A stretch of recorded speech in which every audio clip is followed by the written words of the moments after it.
ഇന്ന് ഞാൻ കളിച്ച ഒരു രസകരമായ ചെസ് കളിയാണ് നിങ്ങളുമായി പങ്കുവയ്ക്കുന്നത്. ഈ ഗെയിമിൽ ഞാൻ ബ്ലാക്കായാണ് കളിക്കുന്നത്. തുടക്കം മുതൽ തന്നെ വൈറ്റ് ആക്രമണാത്മകമായ രീതിയിൽ കളി മുന്നോട്ട് കൊണ്ടുപോകുന്നു. പക്ഷേ ബ്ലാക്ക് എന്ന നിലയിൽ ഞാൻ പൊസിഷൻ കൈവിടാതെ പതുക്കെ പ്രത്യാക്രമണത്തിനുള്ള അവസരം കണ്ടെത്തുകയാണ്. തുടക്കം കളി തുടങ്ങുന്നത് E4, E5, night F3, night C6, bishop B5. അതായത് നമുക്ക് പരിചിതമായ റൂയി ലോബസ് അഥവാ സ്പാനിഷ് ഗെയിം. വൈറ്റ് വളരെ വേഗത്തിൽ കരുക്കളെ കളത്തിലിറക്കുന്നു. അതേസമയം ബിഷപ്പ് B5ലേക്ക് എത്തിച്ച് ബ്ലാക്കിന്റെ നൈറ്റ് C6 മേൽ സമ്മർദ്ദം ചെലുത്തുകയും ചെയ്യുന്നു. ഞാൻ നൈറ്റ് F6ലേക്ക് കൊണ്ടുവരുന്നു. വൈറ്റ് നൈറ്റ് C3യിലേക്ക് വികസിപ്പിക്കുന്നു.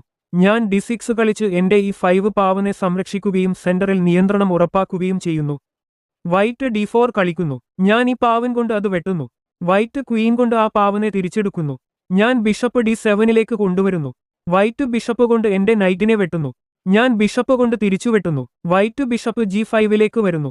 ഞാൻ ബിഷപ്പ് E7ലേക്ക് മാറ്റുന്നു. ഇനി വൈറ്റ് ക്വീൻ സൈഡ് കാസിൽ ചെയ്യുന്നു. ഞാനും കിങ് സൈഡ് കാസിൽ ചെയ്ത് രാജാവിനെ സുരക്ഷിതമാക്കുന്നു. ഇവിടെയാണ് കളിയുടെ യഥാർത്ഥ പോരാട്ടം തുടങ്ങുന്നത്. വൈറ്റ് E5 കളിച്ച് എന്റെ D6 പാവനെ ആക്രമിക്കുന്നു. ഞാൻ ഡി പാവൻ കൊണ്ട് അത് വെട്ടുന്നു. വൈറ്റ് ക്വീൻ E5ലേക്ക് വരുന്നു. ഞാൻ ബിഷപ്പ് D6ലേക്ക് കൊണ്ടുവന്ന് ക്വീനിനെ ആക്രമിക്കുന്നു. ക്വീൻ D4ലേക്ക് മാറുന്നു. ഞാൻ റൂക്ക് E8ലേക്ക് കൊണ്ടുവന്ന് തുറന്ന ഈ ഫയലിൽ സമ്മർദ്ദം വർദ്ധിപ്പിക്കുന്നു. വൈറ്റ് നൈറ്റ് D5ലേക്ക് വരുന്നു. ഞാൻ ബിഷപ്പ് കൊണ്ട് ആ നൈറ്റിനെ വെട്ടുന്നു. വൈറ്റ് ബിഷപ്പ് F6ൽ നിന്ന് എന്റെ നൈറ്റിനെ വെട്ടുന്നു. ഞാൻ ക്വീൻ കൊണ്ട് തിരിച്ചു വെട്ടുന്നു. ഇപ്പോൾ വൈറ്റ് ക്വീൻ D5ലേക്ക് എത്തുന്നു. ഞാൻ റൂക്ക് D8ലേക്ക് കൊണ്ടുവരുന്നു. ക്വീൻ C4ലേക്ക് മാറുന്നു. വൈറ്റ് H4 കളിക്കുന്നു. ഞാൻ B5 കളിച്ച് ക്വീനിന്റെ ഭാഗത്ത് സ്ഥലം നേടാൻ തുടങ്ങുന്നു. വൈറ്റ് ക്വീൻ B3യിലേക്ക് മാറുന്നു.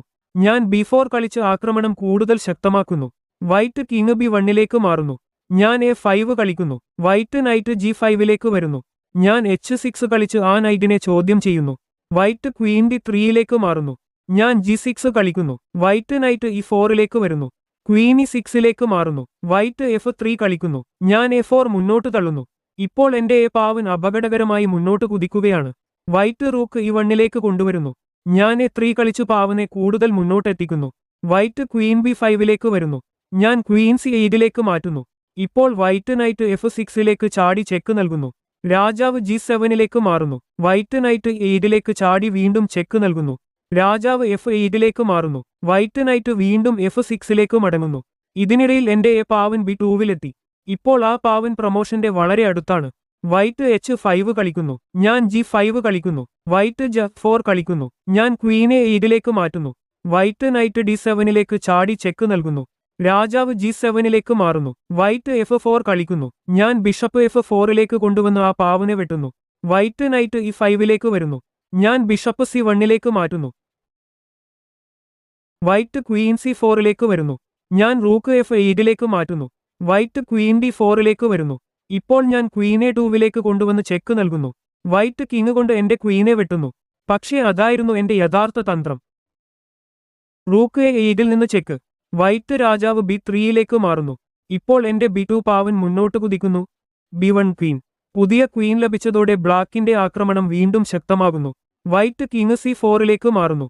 ഞാൻ ക്വീൻ C2വിലേക്ക് കൊണ്ടുവന്ന് വീണ്ടും ചെക്ക് നൽകുന്നു. രാജാവ് D5ലേക്ക് മാറുന്നു. റൂക്ക് A8ലേക്ക് ചെക്ക് നൽകുന്നു. വൈറ്റ് ക്വീൻ C5ലേക്ക് വരുന്നു. റൂക്ക് കൊണ്ട് ക്വീനെ വെട്ടുന്നു. ചെക്ക്. വൈറ്റ് രാജാവ് D4ലേക്ക് മാറുന്നു. ഇനി ക്വീൻ C3 ചെക്ക്. രാജാവ് E4ലേക്ക് മാറുന്നു. റൂക്ക് E5ലേക്ക് വരുന്നു. ചെക്ക്മേറ്റ്. അങ്ങനെ 42ാം നീക്കത്തിൽ കളി അവസാനിക്കുന്നു. ഈ കളിയിൽ നിന്ന് നമ്മൾ പഠിക്കേണ്ടത് ഒന്നു മാത്രം: രാജാവിന് നേരെയുള്ള ആക്രമണം മാത്രം നോക്കരുത്. എതിരാളിയുടെ മുന്നേറിക്കൊണ്ടിരിക്കുന്ന പാവ് എത്രത്തോളം അപകടകരമായി മാറുന്നുവെന്നും ശ്രദ്ധിക്കണം. കാരണം ഒരു നിമിഷം നമ്മൾ ജയിക്കുകയാണെന്ന് തോന്നിയാലും അടുത്ത നിമിഷം തന്നെ കളി മുഴുവൻ മാറുമറിയാം. ചെസ് ഇഷ്ടപ്പെടുന്നവർ വീഡിയോ ലൈക്ക് ചെയ്യാനും ചാനൽ സബ്സ്ക്രൈബ് ചെയ്യാനും മറക്കല്ലേ. വീണ്ടും മറ്റൊരു രസകരമായ ചെസ് കളിയുമായി കാണാം.